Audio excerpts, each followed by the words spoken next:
Hello, আসসালামু আলাইকুম। আপনারা কেমন আছেন? আমি আছি আলহামদুলিল্লাহ। দেখুন, আমি হাঁড়ি ভরে কুরবানির মাংস কিন্তু বসিয়ে দিয়েছি চুলায়। এখন আমি কি দিয়ে দিব? এখন আমি এখানে আপনাদের দেখানোর জন্য আদা রসুন দিয়ে দিলাম। এখানে প্রায় 3.5 কেজির মতো মাংস আছে, সেটা আমার বুঝে দিতে হবে। আর হলুদ দিতে হবে। হলুদ বেশি দেওয়া যাবে না, কারণ এটা বিদেশে যাবে। বিদেশের যাদের খাবার যায় তাদের বেশি খাবারে লবণ দেওয়া যাবে না, ঝাল দেওয়া যাবে না, বেশি হলুদ দেওয়া যাবে না, বেশি তেল দেওয়া যাবে না।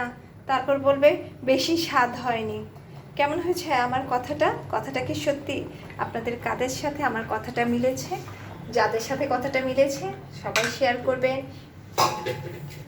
বিদেশের মানুষ যখন বলে খাবার দিতে, তখন রান্না করতে গেলে খুব ভয় করে যে